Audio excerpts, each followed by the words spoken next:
بسم الله الرحمن الرحيم. الحمد لله رب العالمين، والصلاة والسلام على سيد الأنبياء والمرسلين محمد وعلى آله وأصحابه أجمعين، أما بعد. أعوذ بالله من الشيطان الرجيم. بسم الله الرحمن الرحيم.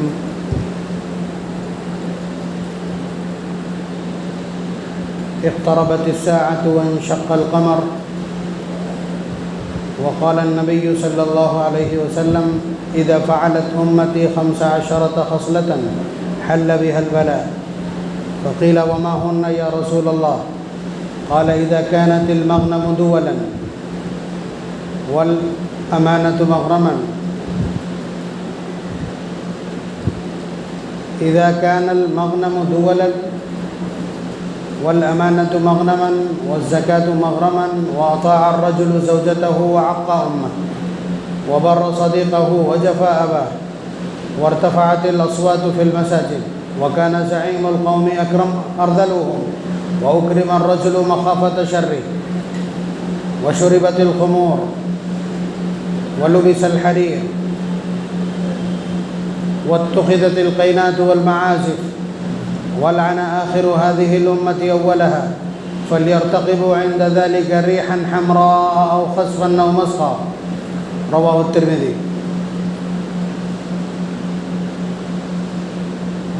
میں نے پچھلے جمعے عرض کیا تھا کہ ہمارے پاس سب سے بڑی امانت لا الہ الا اللہ ہے، ہماری سب سے بڑی دولت لا الہ الا اللہ ہے، اور اس کے سلسلے میں نے ساری تفصیلات آپ کی خدمت میں ذکر کی تھی.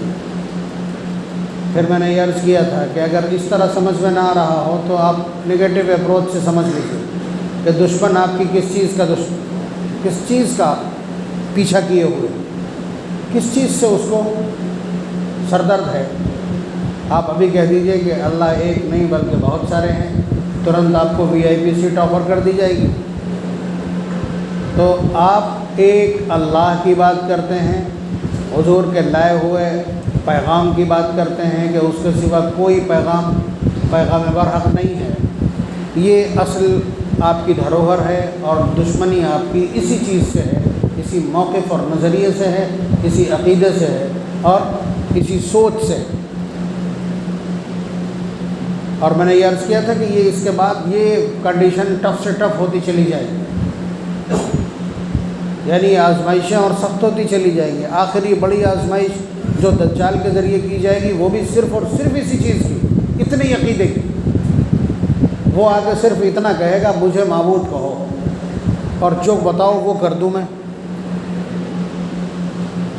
تو اللہ تبارک و تعالیٰ نے اس پورے نظام کو، اس کائنات کو ختم کرنے اور اس بساط کو لپیٹنے یا اس پورے سسٹم کا شٹر ڈاؤن کرنے سے پہلے، اس کو شٹ ڈاؤن کرنے سے پہلے اللہ تبارک و تعالیٰ کچھ علامتیں ظاہر فرمائیں گے. ان کا بھی تذکرہ ہے، اس لیے کہ یہ ایمان اگر اس کو کچھ نقصان پہنچ گیا تو توبہ سے اس کی تلافی ہو جاتی ہے، تجدید کر لینے سے یہ ایمان دوبارہ زندہ ہو جاتا ہے، نیا ہو جاتا ہے. لیکن اس کی بھی یہ سب کچھ کرنے کی، توبہ کے ذریعے اپنے ایمان کو درست کرنے کی، اور لا الہ الا اللہ کہہ کے اپنے ایمان کی تجدید اور ریسیٹ کرنے کی جو میعاد ہے وہ بھی طے ہے کہ فلاں علامت جب ظاہر ہوگی تو یہ سسٹم بریک کر دیا جائے گا، روک دیا جائے گا.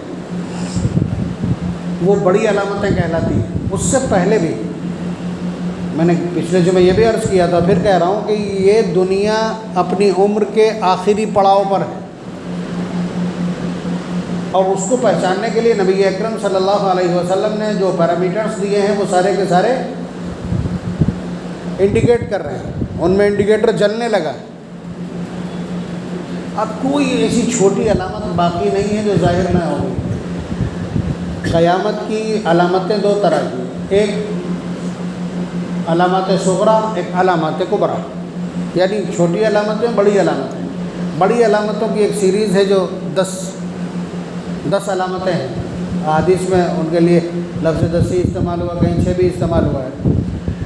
لیکن وہ بڑی علامتیں ہیں، اس پر جا کر کے پھر یہ توبہ کا دروازہ بند ہو جائے گا.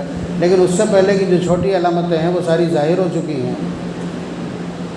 آپ کو بڑا تعجب ہوگا کہ نبی اکرم صلی اللہ علیہ وسلم کا آ جانا، ان کا مبعوث ہونا، ان کا پیغمبر بن کر کے آ جانا، یہ سب سے پہلی علامت ہے قیامت کی،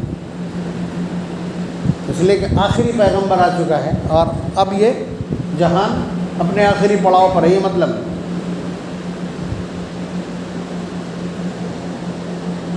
چاند کا 2 ٹکڑے ہو جانا، یہ بھی علامت قیامت میں سے۔ ہم کیا آپ کو ذکر کر، جو کچھ آپ کو دکھ رہا ہے، مثلا زنا کا عام ہو جانا، اموات کا بکثرت ہونا، روزانہ کسی نہ کسی کے مرنے کی خبر آ رہی ہے، پہلے اتنا نہیں تھا، یہ بھی انہی علامات میں سے ایک علامت ہے۔ مساجد کا حد سے زیادہ ڈیکوریٹ کیا جانا، یہ بھی قیامت کی علامتوں میں سے ایک علامت ہے۔ سواریوں کا بہت ہو جانا، یہ بھی قیامت کی علامتوں میں سے ایک علامت ہے۔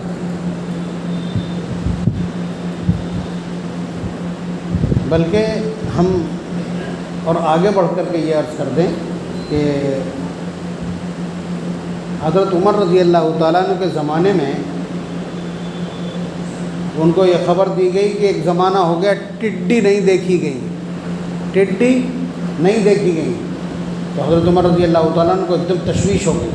انہوں نے 3 سوار بھیجے، ایک یمن بھیجا، ایک عراق بھیجا، ایک شام بھیجا کہ تم پتہ کر کے لاؤ۔ تو ان میں سے ایک مٹھی ٹڈی لے کر کے آیا، جو لا کر کے حضرت عمر رضی اللہ تعالیٰ عنہ کے سامنے رکھ دی، تو انہوں نے بہت زور سے نعرہ تکبیر بلند کیا، اور پھر اس کے بعد ارشاد فرمایا، جو کچھ ارشاد فرمایا اسے سمجھیے۔ فرمایا کہ اس پوری زمین پر، یہ اس وقت تک کی معلومات رہی ہوں گی، اس پوری کائنات میں 1000 مخلوق ہے، جس میں سے 600 پانی میں رہتی ہیں اور 400 خشکی میں رہتی ہیں، اور سب سے پہلے جو جاندار اس کائنات سے فوت ہوگا وہ ٹڈی۔ حالانکہ کبھی کبھی خبر آ جاتی کہ فلاں جگہ ہیں، لیکن ہماری یہ جو نئی جنریشن ہے، ٹین ایجرز ہیں، انہوں نے موبائل پہ تو ٹڈی دیکھی ہوگی، ایسے ٹڈی نہیں دیکھی ہوگی، یعنی بہت تیزی کے ساتھ ختم ہو رہی ہے، یہ بھی علامات میں سے۔ اس کے علاوہ جو محسوس علامتیں ہیں وہ میں بتلا دوں۔ نبی اکرم صلی اللہ علیہ وسلم کا ارشاد گرامی کہ لا تقوم الساعة حتى يتقارب الزمان، کہ اس وقت تک قیامت نہیں آئے گی جب تک زمانہ بہت قریب نہ ہو جائے، عرصہ بہت قریب نہ ہو جائے، ڈیوریشن بہت شارٹ نہ ہو جائے۔ کیا مطلب؟ فیکون السنۃ کالشہر، بات سمجھ رہے ہیں کہ وقت بہت قریب لگنے لگے گا،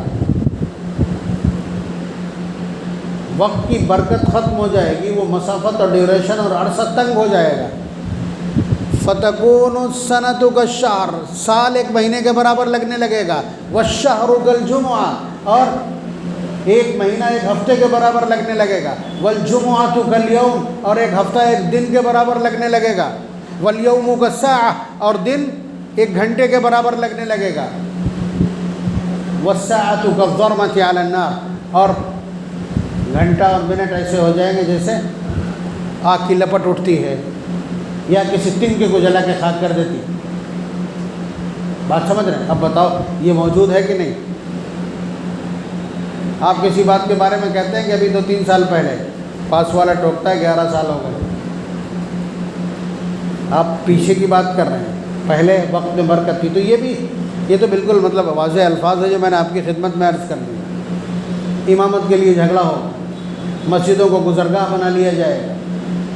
بہرحال یہ چھوٹ پھوٹ بہت ساری ہیں، لیکن ایک روایت جو میں نے ابھی آپ کی خدمت میں پڑھی ہے، ترمذی کی ہے، حضور نے فرمایا کہ یہ بھی علامات قیامت میں سے ہیں، لیکن اس کا اینگل دوسرے اینگل سے بیان کیا، میں ابھی آپ کی گواہی لیتا ہوں اس کے اوپر۔ حضور نے فرمایا اذا فعلت امتی 15 خصلة حل بها البلاء، کہ جب میری امت یہ 15 کام کر لے گی تو اس کے اوپر مصیبتیں آ جائیں، مصیبتیں ٹوٹ پڑیں گی۔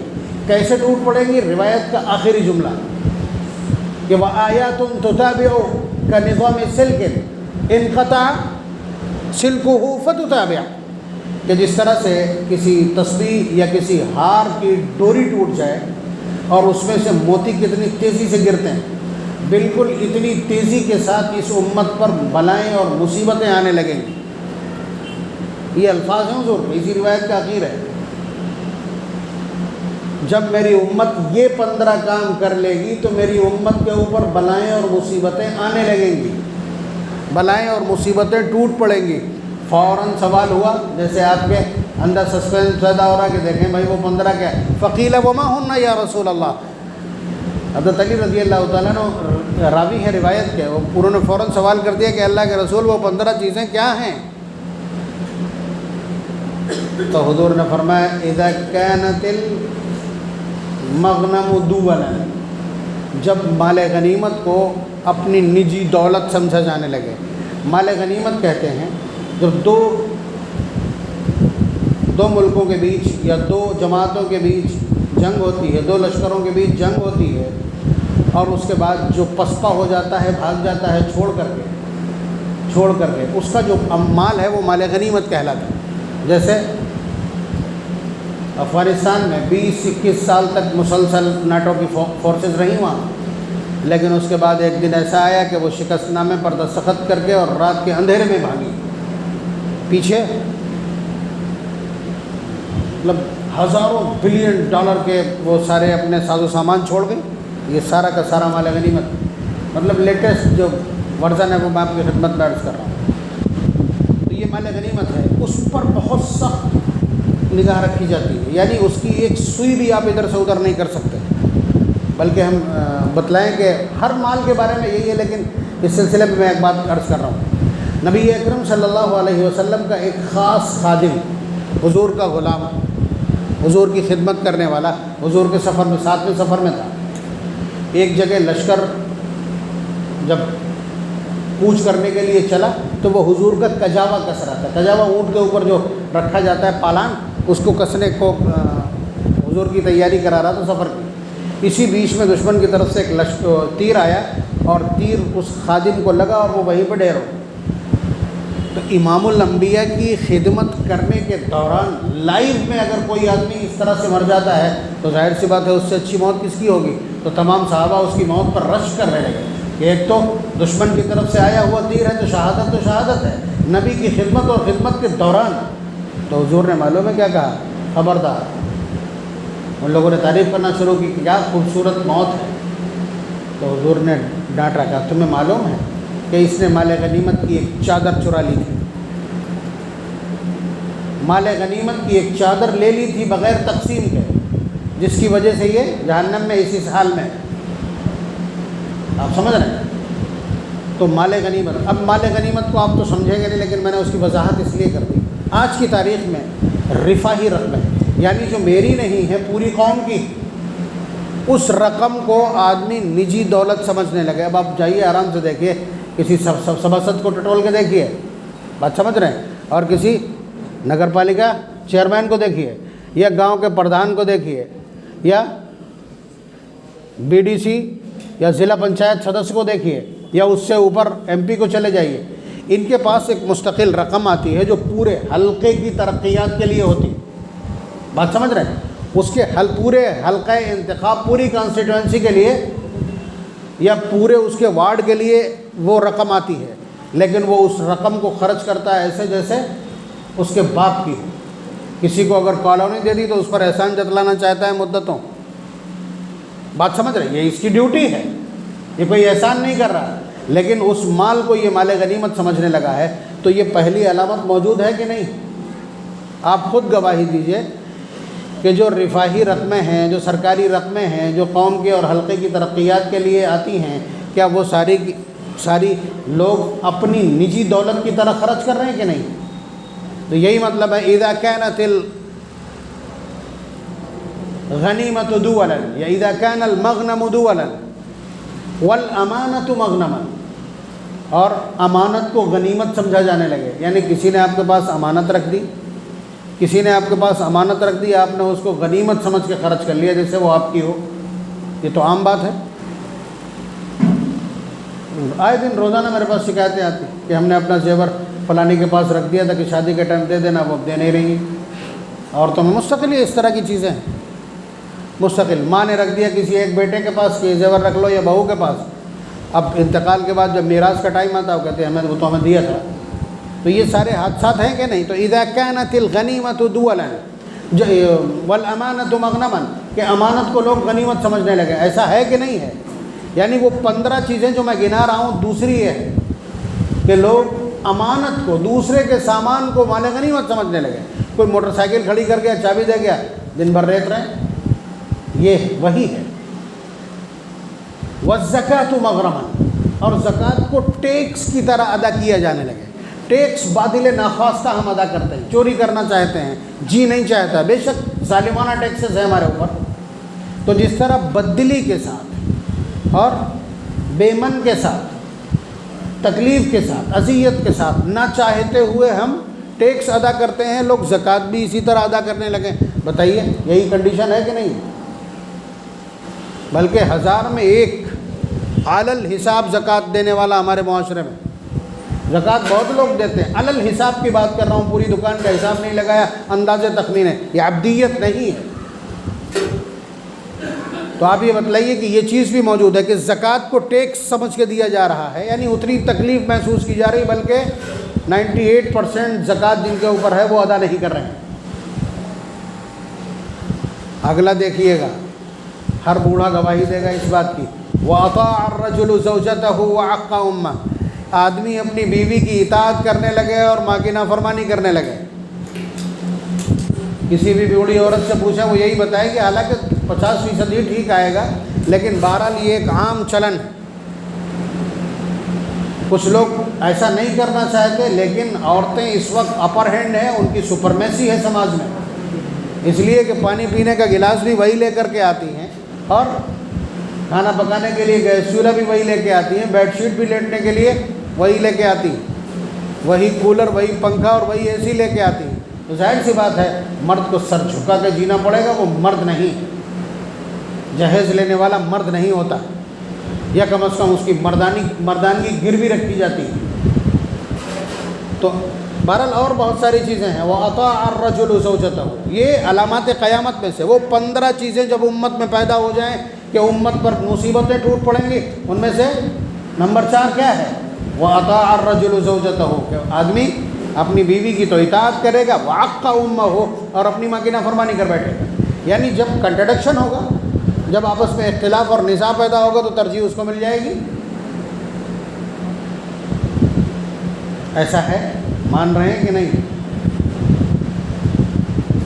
وَبَرَّ صَدِيقَهُ وَجَفَا أَبَاهُ، اپنے دوست کا مشورہ اور اس کی بات تو مانے گا، اور باپ کی بات کو ٹوکری میں ڈال دے گا.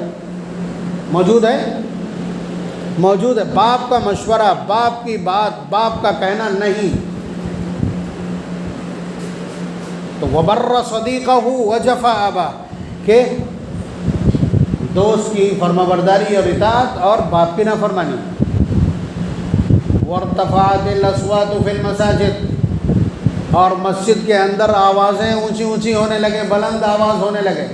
آپ بتلائیے، مسجد کے اندر جب بات کرتے ہیں تو ٹون کم نہیں ہوتی، جو باہر ٹون تھی وہی اندر رہتی، اور بہت زور زور سے. وضو خانوں کا حال تو مچھلی بازار کی طرح، کسی کی آواز پست نہیں ہوتی، کوئی بولنے میں پرہیز نہیں کرتا.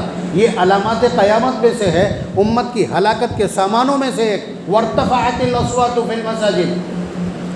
اگلی بات دیکھیے، وَكَانَ زَعِيمُ الْقَوْمِ أَرْذَلُهُمْ، اور قوم کا سردار ذلیل ترین آدمی بنا دیا جائے. قوم کا سردار، قوم کا ذلیل ترین آدمی بنا دیا جائے. 2 اینگل ذلیل کے، ذلیل کے 2 اینگل ہیں، دونوں سے ٹیسٹ کر کے آپ دیکھ لیجئے. ایک تو ذلیل وہ جو اللہ تعالیٰ کی بارگاہ کا ذلیل ہے، یعنی نافرمان محض، کوئی معصیت ایسی نہیں جو کرتا نہ ہو. آپ بتائیے ٹکٹ کس کو ملتا ہے؟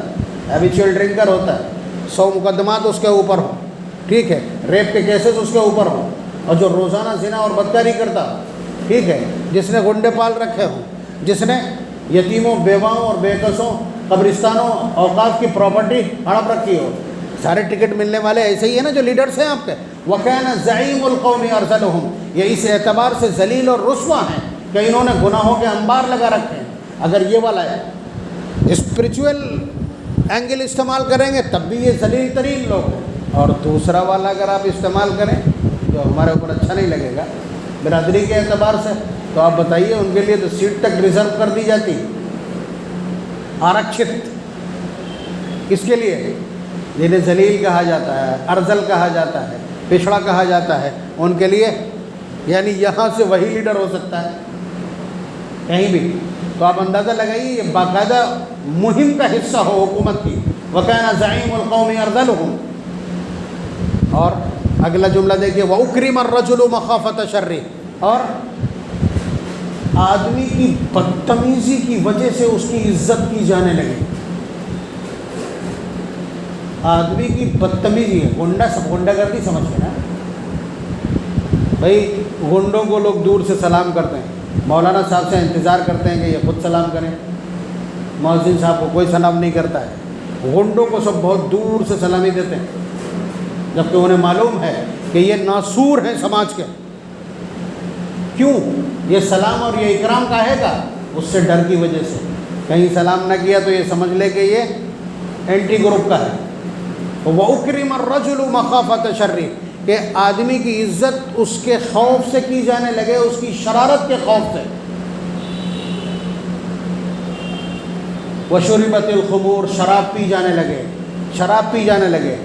بہت بڑی تعداد مسلم معاشرے کی قرآن کریم کے نصوص کے باوجود شراب پی رہی، اور نئی نسل نام بدل کے پی رہی۔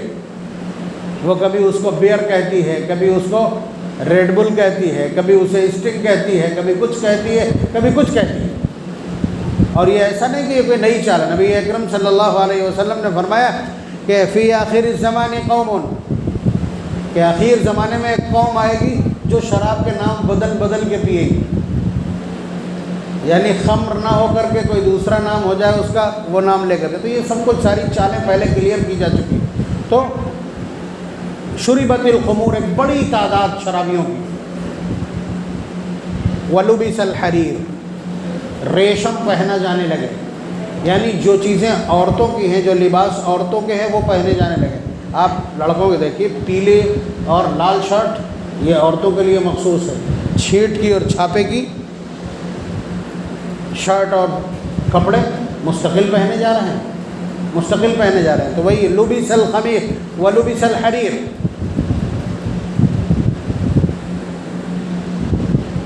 آگے دیکھیے، وَلْعَنَ آخِرُ هَذِهِ الْأُمَّةِ أَوَّلَهَا، اور امت کے آخر میں آنے والے لوگ اپنے پچھلے والوں کو، یعنی امت کا جو اولین طبقہ ہے، بزرگ ترین طبقہ ہے، اس کو برا بھلا کہنے لگے۔ آپ کہیں گے یہ تو دکھائی نہیں پڑتا، آپ دیکھیے بزرگوں کو گالیاں دی جا رہی ہیں، صحابہ کو گالیاں دی جا رہی ہیں، پگڑی باندھ کر کے، اور باقاعدہ بڑے بڑے انجینئر گالی بک رہے ہیں حضرات صحابہ کرام کو، اور یہ نئی نسل ان کی پوچھ میں جا رہی ہے۔ انجینئر دین سکھائے گا، صحابہ کو گالیاں بکے گا، صحابہ کو کافر کہتا ہے، اس کا موقف یہ۔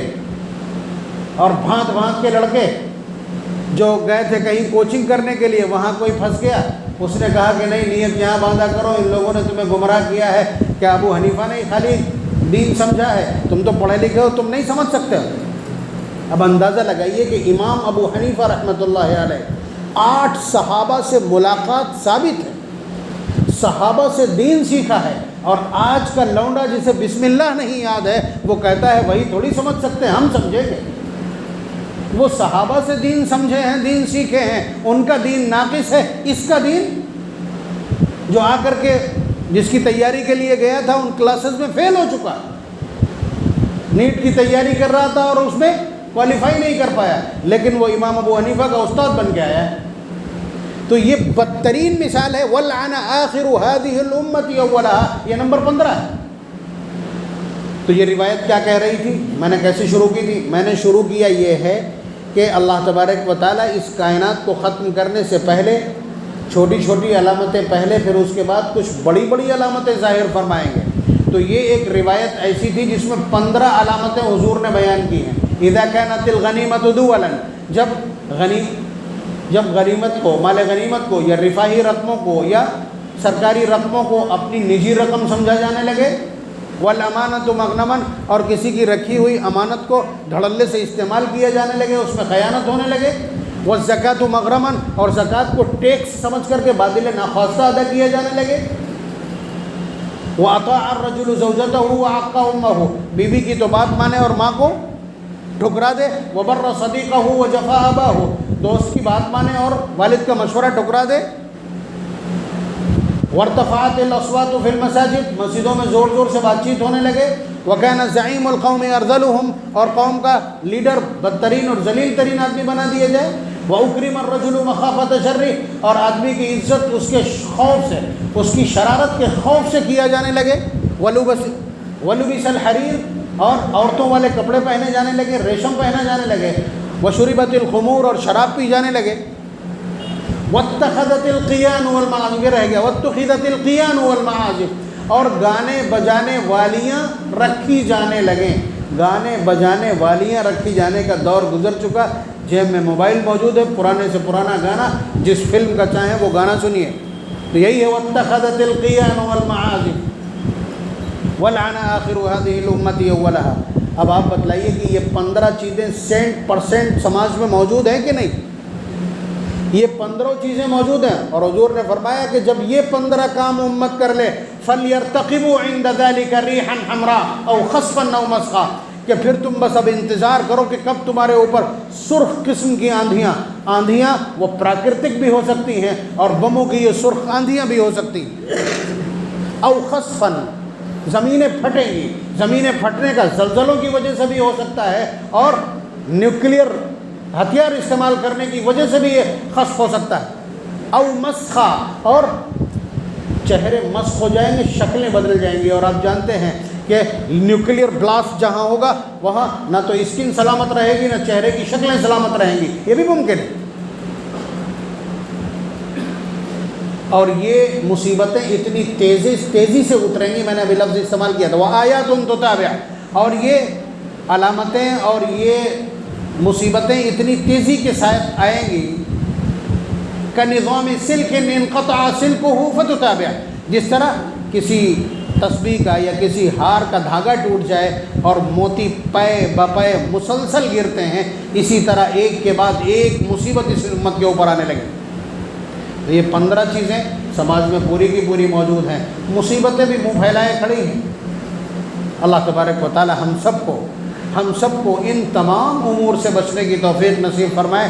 اللہ تعالیٰ کا فیصلہ ہے تو ہو کے رہیں گے، لیکن ہماری اپنی کوشش ہو کہ ہم کم از کم ان علامات کا حصہ نہ بنیں، ان برائیوں کا حصہ نہ بنیں.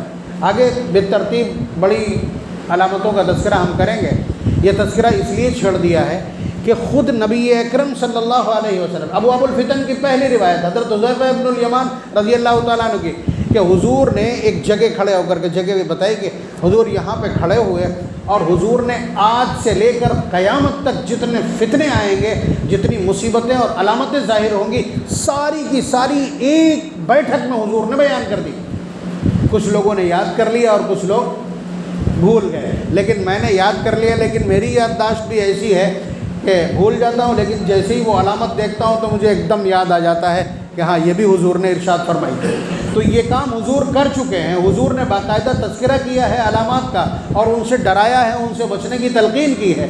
اسی لیے اسی پیٹرن پر یہ تذکرہ آپ کی خدمت میں چھیڑا گیا ہے. انشاءاللہ آگے اور ہم تذکرہ کریں گے. اللہ تبارک و تعالی ہم سب کو تمام فتنوں سے محفوظ رکھنے کے لیے تدبیر، ہمت اور حوصلہ مرحمت فرمائے. ہمیں اپنے ایمان کی حفاظت کے لیے قوت اور ہمت اور تدبیر مرحمت فرمائے. وآخر دعوانا الحمدللہ رب العالمین.